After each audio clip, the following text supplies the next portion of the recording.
항상 위기와 기회는 같이 오는 거예요. 그래서 그 위기를 잘 분별하고 돌파하면 그것은 우리의 믿음의 성장의 기회가 된다라는 것을 사도 바울의 사역 원리들을 통해서 우리가 생각을 해볼 수 있죠. 우리가 주님의 몸된 교회로 나아가는 그런 시즌을 맞이해서 우리가 함께 수련회도 3년 만에 이루고, 그리고 그 이후에 또 이 집사 선출을 위한 모든 과정들을 함께 밟아나가는 그 시간들 속에 당연히 이 일이 하나님의 나라의 관점에서 보면 너무나도 영광스럽고, 그리고 굳센 하나님의 교회로 서나아갈 수 있는 그런 과정이지만, 그렇기 때문에 사단은 당연히 우리의 생각과 마음을 분산시킬 수밖에 없는 겁니다. 그러니까 우리가 영적으로 깨어있지 않으면 우리는 어떻게 보면 이 하나님께서 허락하신 기회를 맞이할 수 있는 그 찬스를 놓치고, 우리는 위기 가운데에서 여전히 길가와 돌짝밭, 가시덤불처럼 결국에는 열매를 맺지 못하는 신앙이 될 수 있는 가능성이 아주 높은 타이밍이 바로 지금이에요. 그래서 여러분들 항상 그런 거 있죠? 긴장의 끈을 놓지 말라고. 여기서 말하는 긴장이라는 건 막 우리의 승모근을 막 뻣뻣하게 만드는 그런 긴장이 아니라, 우리가 우리의 믿음의 심장이 더욱더 굳건해질 수 있도록 우리의 심령을 다잡는 것이 너무나도 중요해요. 공동체 편에서 보면 이럴 때 중요한 것이 우리가 더 서로를 희생하고 섬기고 하나 되기 위해서 힘쓰는 일이 너무 중요한 거예요. 안 그러면 진짜 맥 빠지고 힘 빠지는 순간밖에 오지 않아요. 그래서 각별히 우리 각 사람의 신앙과 믿음을 돌아보는 일이 우리 공동체를 사랑하는 실질적인 일이라는 것을 우리가 지난 수요 예배를 통해서도 배웠으니까, 우리 모든 우리 머스트 교우분들이 정말 각 사람이 거룩을 추구하고, 그리고 더욱 하나 될 수 있는 그런 몸부림으로 나아가 주시기를 주님의 이름으로 강청드립니다. 아멘. 네, 아멘입니다. 이사야서 강해의 쉬운 4번째 시간인데요, 내가 너를 지명하여 불렀으니 라는 제목의 말씀 가지고 이사야 43장 1절부터 13절 말씀으로 하나님의 말씀 선포하도록 하겠습니다. 먼저 1절 말씀 우리 한 목소리로 읽도록 하겠습니다. 그러나 이제 야곱아, 너를 창조하신 주님께서 말씀하신다. 이스라엘아, 너를 지으신 주님께서 말씀하신다. 내가 너를 속량하였으니 두려워하지 말아라. 내가 너를 지명하여 불렀으니 너는 나의 것이다. 아멘. 예, 온 세상을 창조하신 하나님께서는요, 모든 만물, 모든 민족 가운데 특별히 이스라엘 백성을 택하시고 그들을 속량하시고 자기 백성으로 삼아 주셨습니다. 평범해 보이는 이 말씀 문장 속에 참으로 위대하고 아름다운 그런 복음의 가치가 담겨져 있어요. 그것은 하나님의 백성된 자격이 이스라엘에게 있는 것이 아니라 하나님께 있기 때문에 두려워하거나 불안해할 이유가 없다라는 것이고요. 그리고 속량, 아주 중요한 표현이죠. 속량의 뜻이 뭡니까? 값을 주고 사신 거잖아요. 그렇기 때문에 소유권이 바뀌었다라는 거예요. 이스라엘 백성 개개인에게 있어서 그들의 소유가 그들 자신이 그들 자신의 소유였다면, 그러나 이제는 더 이상 그들은 그들의 것이 아니라 하나님의 것이 되었기 때문에 이 위대한 지불과 그리고 값어치는 그 어떤 것과도 비교할 수 없는 가장 완벽하고 안전한 가치고요.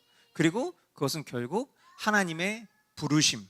우리가 구원의 서정에 9단계 이렇게 표현할 때 그 구원의 서정에 있어서 제일 첫 번째 단계가 뭐였죠? 바로 소명, 콜링, 부르심이라고 했어요.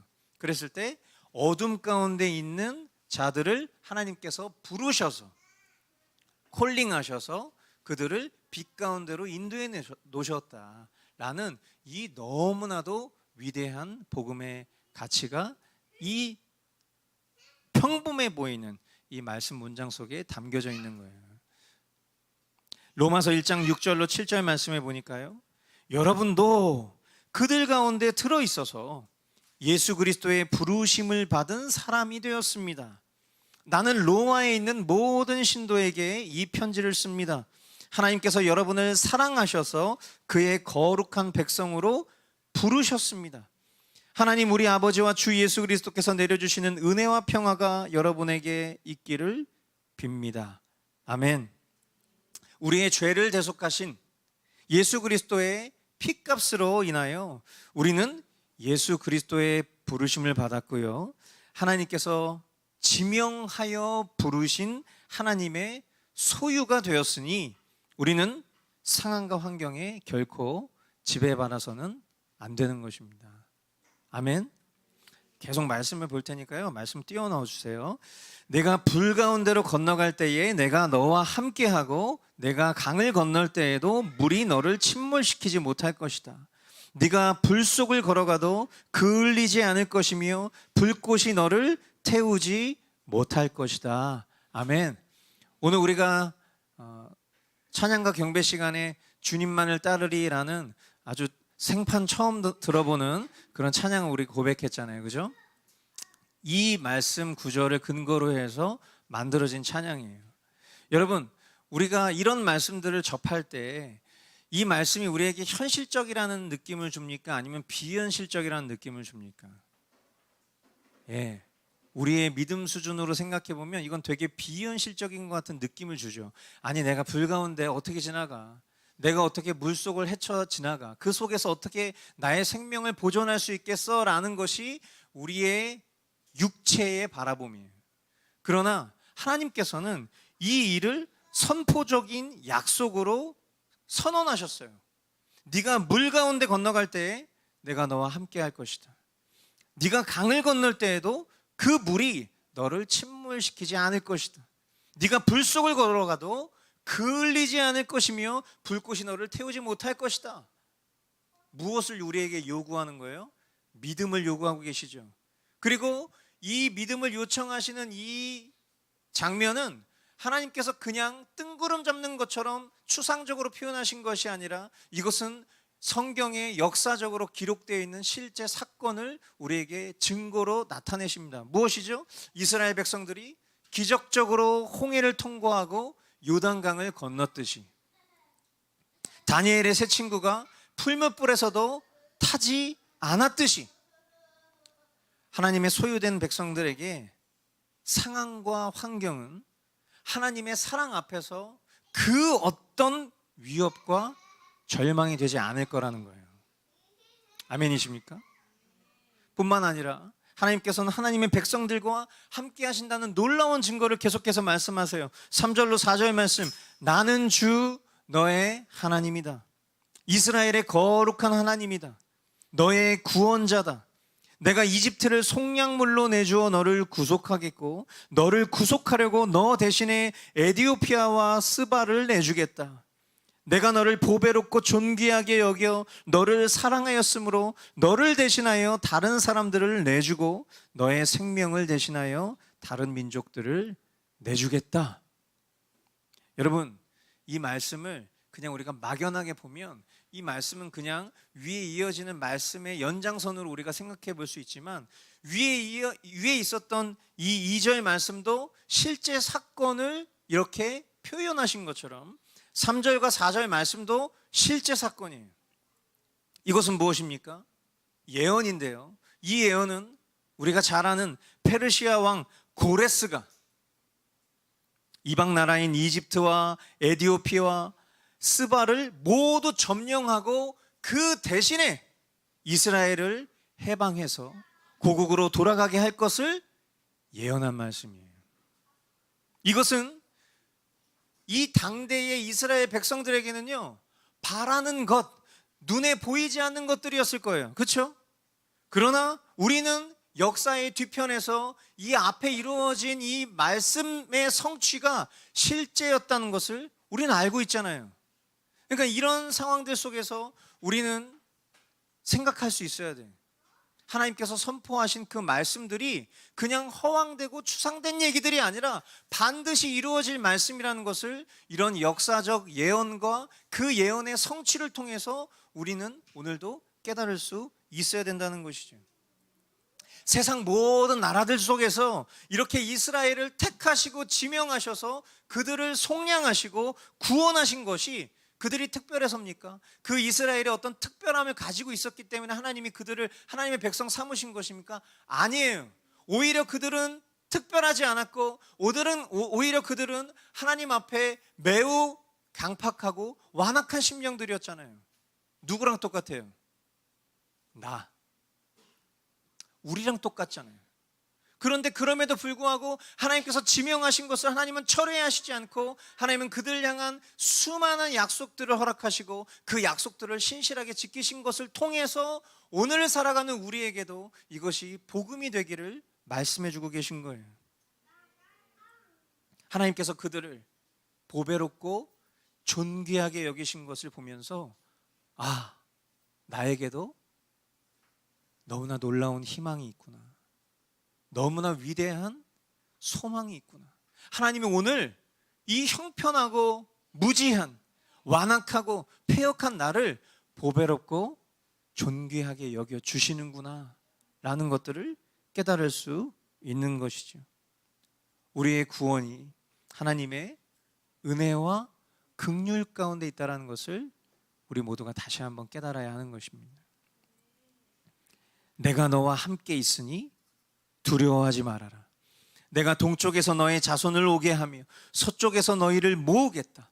북쪽에다가 이르기를 그들을 놓아 보내라 하고 남쪽에다가도 그들을 붙들어 두지 말아라. 나의 아들들을 먼 곳에서부터 오게 하고 나의 딸들을 땅 끝에서부터 오게 하여라. 나의 이름을 부르는 나의 백성, 나에게 영광을 돌리라고 창조한 사람들, 내가 빚어 만든 사람들을 모두 오게 하여라 하고 말하겠다. 비록 현재의 고난과 미래의 불확실 속에 이스라엘 백성들은 하나님의 예언과 약속을 붙잡기 어려웠겠죠. 그러나 하나님은 그들의 연약함과 믿음 없음을 책망하시지 않고 다시 한번 그들을 격려하십니다. 두려워하지 말아라. 그리고 이스라엘과 유다의 멸망 때문에 세상 여기저기에 흩어져 버렸던 육체적 이스라엘을 회복하시겠다라는 선언을 하시는 거죠. 여러분, 이 일은 놀랍게도 오늘날 이루어진 상태를 보고 있어요. 무엇을 통해서? 여러분, 우리가 성경에서 이스라엘을 보잖아요. 그렇죠? 오늘을 살아갈 때 이스라엘이라는 국가가 있어요, 없어요? 그러니까 우리가 이 성경을 역사서로 보지 않고 그냥 어떤 신앙서로 우리가 생각하는 경우들이 많은데 성경은 역사서예요. 그렇죠? 우리가 지금 이 구약의 말씀들을 보면 구약의 끝자락의 역사적 배경은 어떻습니까? 이스라엘이라는 국가가 존재해요? 존재하지 않아요? 존재하지 않아요. 이스라엘 백성만 있을 뿐이에요. 그들의 국가는 이미 황폐해버린 지 오래됐고 그들은 뿔뿔이 흩어져 버린 지 오래된 상태예요. 포로가 되었고요. 그들의 처지와 형편은 더 이상 어떤 국가적 형태를 가지고 있지 않아요. 그리고 신약으로 넘어왔을 때 신약에서도 마찬가지죠. 국가의 형태는 있지 않아요. 그들은 그저 로마의 식민 지배를 받고 있는 그런 민족일 뿐이에요. 그런데 오늘 지금 2022년 우리가 살아가는 동안 아마 저와 여러분들 대부분은 우리가 살아가는 인생 속에서 이스라엘이라는 국가가 존재하고 있다는 것을 알고 우리는 살고 있어요. 여러분, 이게 어떻게 된 일입니까? 그 사이에 도대체 무슨 일이 있었던 거죠? 우리가 잘 아는 것처럼 1940년대에 이 말씀이 성취가 됐어요. 그래서 세계 곳곳에 흩어져 있던 그 유대인들이 놀라운 복귀를 이루었고 그리고 그 국가로서의 정체성을 회복하는 일이 1940년대 중반에 있었던 것이죠. 그래서 일부 세대주의자들은 우리나라의 광복과 이스라엘의 회복이 같은 시즌에 일어났기 때문에 우리가 영적으로 하나고, 그리고 그들이 육적 이스라엘이라면 영적 이스라엘은 우리 대한민국이야, 막 이제 이런 얘기를 이제 갖다 붙이는 일들이 이제 세대주의자들 안에서 있는 것이지만, 그것은 다 비성경적이죠.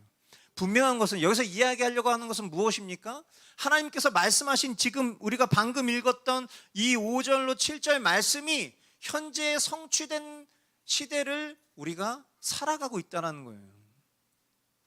그토록 오랜 기간 동안 국가로서의 정체성을 잃어버리고 그냥 하나님의 백성, 선민으로서의 어떤 그런 이스라엘 민족의 정체성만 가지고 대를 거듭해오던 그들이 이제 하나님의 이 말씀의 성취를 따라서 이 회복을 이루어 나라로 서고 살아가고 있다는 것을 저와 여러분들이 지금 보고 있다는 거예요. 놀라운 일이죠. 그러나 그뿐만이 아닙니다. 이 말씀 속에서는 단순히 육적 이스라엘의 회복, 이스라엘이라는 국가의 회복만을 이야기하고 있는 것이 아니라는 것을 우리는 볼 수 있어야 돼요. 온 세상에 흩어져 있던 하나님의 소유된 백성들의 구원을 이루시겠다라는 약속을 하십니다. 이 일 역시도 우리가 보고 있어요. 자, 서로 옆에 보세요. 그 증거예요. 너무 놀랍지 않습니까? 저와 여러분들은 만약에 이 말씀을 문자적 해석으로 보는 사람들 편에서는 우리에게 해당되지 않는 말씀이에요, 이 말씀은.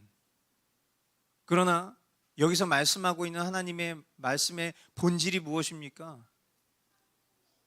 하나님의 백성은 어떤 사람이 하나님의 백성이에요? 우리 지난주에 우리 교리 공부하면서 우리 그 얘기 했잖아요. 하나님 나라가 성립되려면 무엇이 있어야 돼요? 하나님이 계셔야 된다고 그랬잖아요. 그죠? 하나님의 백성이 되려면 무엇이 성립되어야 되죠? 내가 하나님을 왕으로 불러야 돼요. 아멘이십니까? 하나님의 백성이 아닌 사람들이 하나님을 왕으로 부를 이유가 없어요.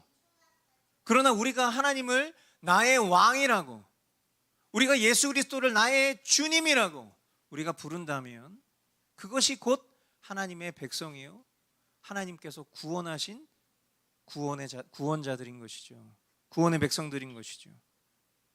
그러므로 여러분, 우리가 이방인된 우리가 하나님의 백성이 되었다라는 이 놀라운 성취는 바로 이런 말씀의 예언을 따라서 이루어진 사실이라는 것을 우리는 깨달을 수 있어야 돼요. 이런 것들이 우리에게 정말 영혼의 기쁨과 감격이 되어야 돼요. 야, 정말 놀라운 일이구나. 어떻게 이와 같은 일이 있을 수 있고 그 일의 수혜자가 내가 될 수 있었을까? 우리의 지난 시간들을 막 주마등처럼 스쳐 지나가는 우리의 지난 시간들을 보는 거예요. 내 시간에, 나의 인생 속에서 언제 주님이 나에게 이와 같은 복음을 들려주시고 그것을 깨닫게 하셨지? 나와 전혀 무관한 것 같은 어떤 이스라엘이라는 국가의 역사서와 같은 그런 성경의 말씀이 오늘 나를 향한 말씀이라는 것을 어떻게 내가 그렇게 깨닫게 되었지? 여러분, 이 은혜에 우리가 감격하고 감사할 수 있어야 되는 거예요. 그리고 그와 같은 말씀과, 그리고 그 말씀의 성취와 성취된 수많은 증거들을 우리가 생각해 볼 때에 우리는 우리 눈앞에 놓인 세상적인 염려와 고난의 문제들을 뛰어넘을 수 있게 되는 거죠. 무엇을 통해서?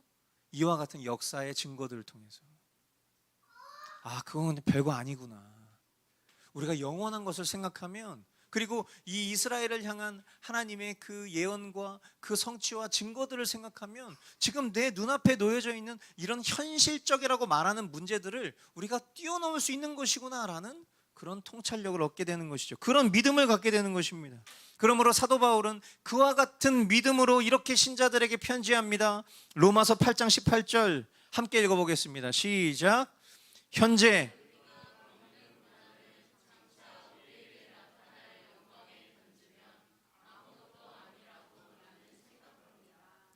아무것도 아니라고. 여러분, 이런 믿음이 저와 여러분들의 있기를 축복합니다. 우리 앞에 놓여져 있는 고난의 문제들이 그것이 우리의 생명을 위협하고 있습니까? 아니잖아요. 하지만 내 영혼과 정신은 생명을 위협받는 것 같은 처지에 놓여져 있을 수도 있어요. 아무것도 아니라고 단정 짓고 말하기에는요, 사실은 우리가 체감하는 일들이 굉장히 크잖아요. 죽지 못해 산다라는 표현, 이런 믿음 없는 소리 하지 마. 여러분, 그렇게 얘기할 수 있는 사람들이 아니에요. 진짜 죽지 못해서 사는 사람들이 있어요. 저도 가끔은 그럴 수도 있어요. 여러분도 그런 마음이 드실 때가 있지 않습니까? 정말 죽지 못해서 사는 거, 마지 못해서 사는 거.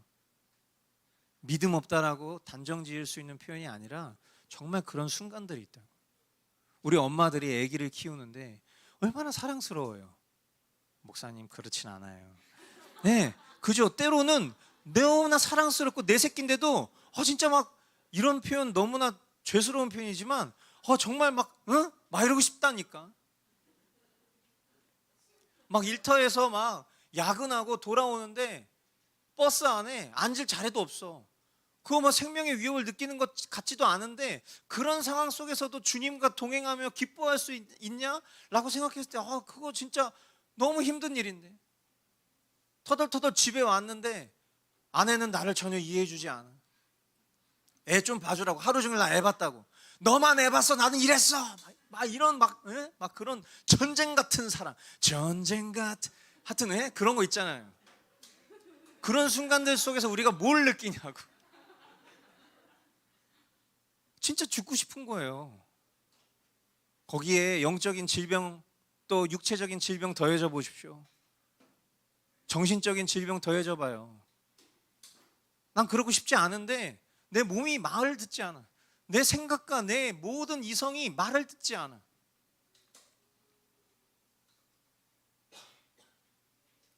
여러분, 꼭 비단 우리가 어떤 중동 지역에서 복음 전하다가 참수당하고 이런 믿음만이 참된 믿음이라고 우리는 오해할 때 있지만, 사실은 하나님은 우리에게 그런 상황들을 아무에게나 허락하시지 않는다는 것을 배웠잖아요. 각 사람의 믿음의 분량이 있어요. 누군가는 오지에서 전염병과 싸우면서도 복음을 전해야 되는 사람이 있어요. 누군가는 생명의 말씀을 무슬림들에게 전하기 위해서 목숨을 거는 사람들도 있어요. 그러나 그런 모습과 비교했을 때 우리의 모습은 되게 비참하고 별 볼 일 없어 보이겠지만, 하나님은 그것을 별 볼 일 없다고 여기시는 것이 아니라 우리 각 사람에게 허락하신 그 믿음의 분량만큼 살아낼 수 있도록 주님 우리에게 계속하여서 두려워하지 말라고 격려하고 계세요.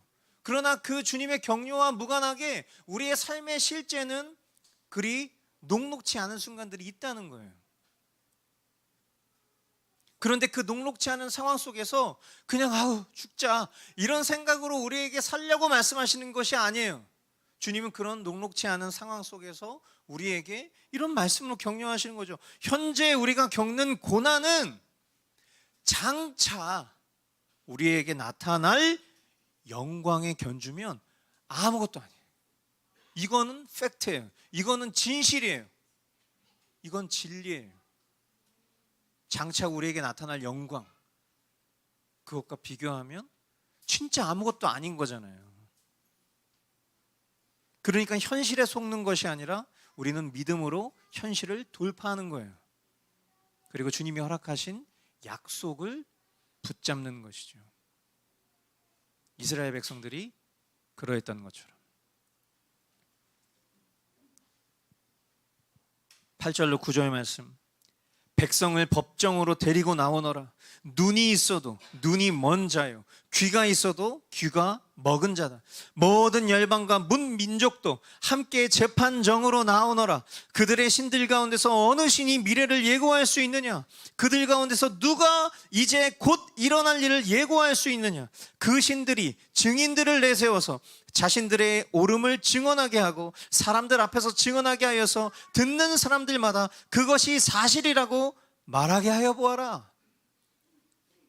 하나님께서는 이스라엘을 하나님 예언의 증거로, 증인으로 쓰시겠다라고 말씀하십니다. 인간의 시간에서, 저와 여러분들이 살아가는 시간 속에서 누가 이스라엘의 회복을 상상할 수나 있었겠어요? 그 방식 역시도 인간의 상상력으로 가늠할 수나 있는 것이었겠습니까? 이스라엘 자체의 능력도 아니고요, 페르시아라는 나라의 고레스 왕을 통해서 말씀의 성취를 이루게 될 것을 누가 생각할 수 있었겠어요? 이와 같은 지혜가 인간에게 있었겠습니까? 이런 미래의 일을 그 누가 예언할 수 있었겠냐고요. 존재하지도 않는 우상을 자기 신으로 숭배하던 그들은 그것이 사실이라고 말할 수 없을 거예요. 아무리 자기 자신을 속이려 한들 그들이 섬기는 신은 없기 때문에 그것이 사실이라고 얘기할 수 있는 사람은 아무도 없을 거라고요. 그러나 이스라엘은 하나님의 증거입니다. 그들은 그것이 사실이라고밖에 말할 수 없는 완벽한 증인들이에요. 하나님은 실제하십니다라고 말할 수밖에 없는 증인들이에요. 그들 자체가 하나님의 증거가 됩니다. 왜냐하면 하나님은 살아계신 유일한 하나님이시기 때문에. 하나님의 말씀은 언제나 살아있어서 그대로 역사가 됨을 보여주었기 때문이에요. 그래서 역사가 His story, 히스토리인 거예요. 하나님 말씀하신 그대로 그게 역사가 된 거예요. 그리고 그 역사 속에서, 그 His story 속에서 저와 여러분이 지금 살아가고 있어요.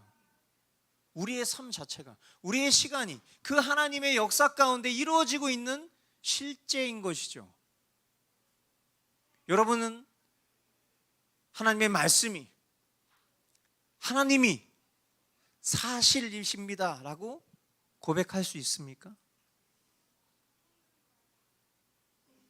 여러분 진짜 그 명백한 믿음이 우리에게 있기를 원해요. 정말 이 지금 우리가 보고 있는 이 말씀이 그냥 우리에게 문자가 되지 않고 정말 이것이 히스토리가 될 수 있는, 나의 삶이 될 수 있는, 그것이 사실이라고 고백할 수 있는 그런 믿음이 저와 여러분들의 있기를 원합니다. 아멘. 하나님 지금 이 순간에도 우리 가운데 놀랍게 일하고 계세요. 별 볼 일 없는, 정말 무익하고 형편없어 보이는 저 같은 자를 하나님께서 목사로 쓰셔서 은혜의 경륜으로 이 강단에서 하나님의 말씀을 선포하게 하시는 것이 저는 이거야말로 기적이라고 생각해요. 제가 요즘에 즐겨 봤던 한 넷플릭스 드라마가 있는데 수리남이라는 영화, 아마 여러분들 다 보셨죠? 제가 그 수리남 보면서 야, 정말 내가 전요한 목사 같은 사람이 아니어서 천만 다행이지만 그 인간과 나는 한 끗 차이구나, 이 생각을 보는 내내 했어요. 보는 내내. 그리고 참 세상의 어떤 그런 구조가 참 무섭죠. 그런 인기 드라마의 소재가 이 어떤 기독교 배경이라는 것이 사람들로 하여금 이 기독교를 향한 인식, 하나님을 향한 인식, 하나님의 사람들을 향한 인식을 얼마나 왜곡시키는지.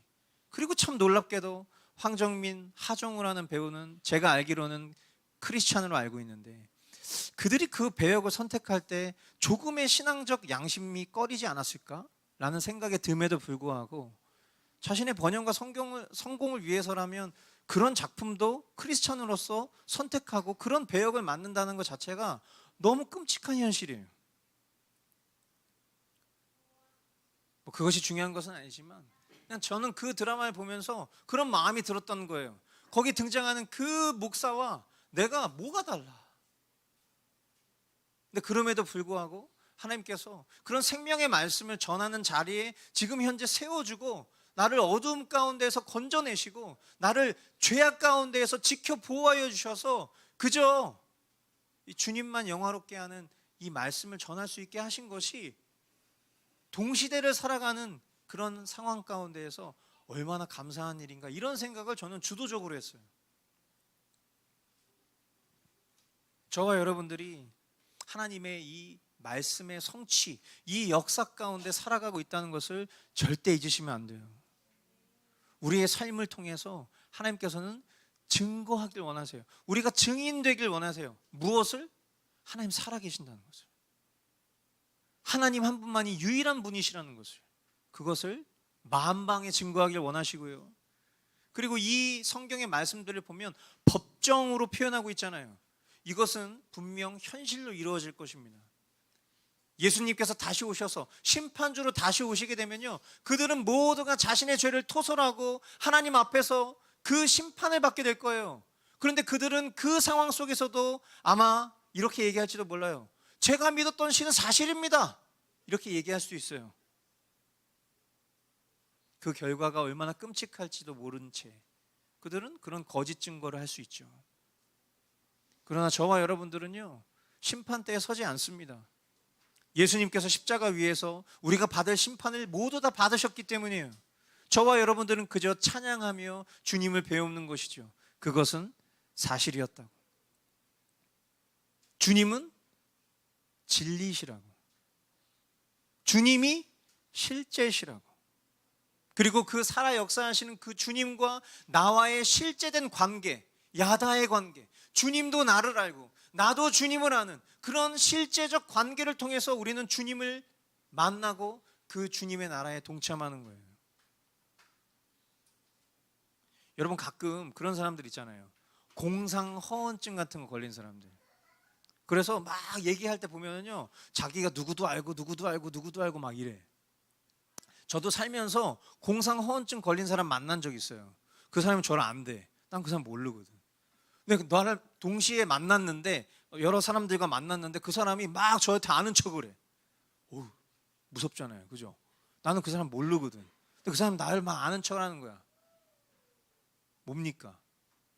우리 집에 제가 데리고 들어갈 수 있어요, 이 사람을? 여러분, 오늘 우리가 주님과 어떤 관계에 있는지 아셔야 돼요. 내가 주님을 지식으로 알고 있는지, 내가 주님과 그 어떤 인격적인 관계가 없으면서 그냥 종교 생활을 통해서 주님과 그렇게 관계하고 있다고 착각하고 있으면요, 여러분 나중에 큰 코 다칩니다. 우린 주님을 인격적으로 알아야 돼요. 주님을 만났었어야 되는 사람들이에요. 우리 안에 그 구원의 보증 되신 성령님과 우리가 친밀한 교통이 있다면요, 우리는 주님과 만났을 때 그런 공상허언증 걸린 사람처럼 서로 관계되지도 않는데 막 주님을 아는 척했다가 그 하나님의 나라의 문턱에서 우리는 쫓겨날 수 있는 존재라는 것을 알아야 돼요. 나더러 주여 주여 했다고, 내가 주님의 이름으로 이렇게도 했고 내가 주님의 이름으로 이렇게도 했는데요. 아, 그래? 미안한데 난 너 모르는데. 여러분, 이런 처지가 되면 안 되잖아요. 슬피 울며 이를 가는 그런 처지가 돼서는 안 되잖아요. 우리는 하나님의 역사 가운데 실제된 믿음의 걸음을 걸어가는 사람들이어야 해요.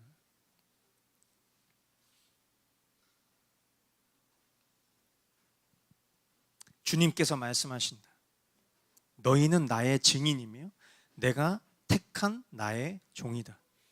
이렇게 한 것은 너희가 나를 알고 믿게 하려는 것이고 오직 나만이 하나님임을 깨달아 알게 하려는 것이다. 나보다 먼저 지음을 받은 신이 있을 수 없고 나 이후에도 있을 수 없다. 나 곧 내가 주이니 나 말고는 어떤 구원자도 없다. 바로 내가 승리를 예고하였고 너희를 구원하였고 구원을 선언하였다. 이방의 어떤 신도 이렇게 하지 못하였다. 이 일에 있어서는 너희가 나의 증인이다. 내가 하나님이다. 주님께서 하신 말씀이다.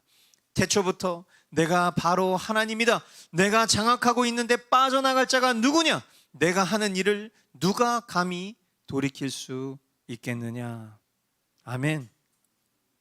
여러분, 지금 제가 읽었던 이 10절로 13절까지의 말씀, 이것이 예수 그리스도의 핏값으로 속량하시고 지명하여 부르신 하나님의 말씀입니다. 바로 우리 각 사람에게 행하신 말씀이에요.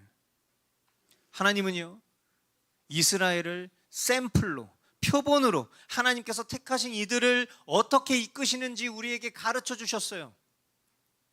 이 세상에 하나님 한 분 외에 다른 구원자가 없다는 것을 가르쳐 주셨습니다. 만방의 모든 신은 헛된 우상이며 오직 하나님만이 유일한 승리자이심을 가르쳐 주신 거예요.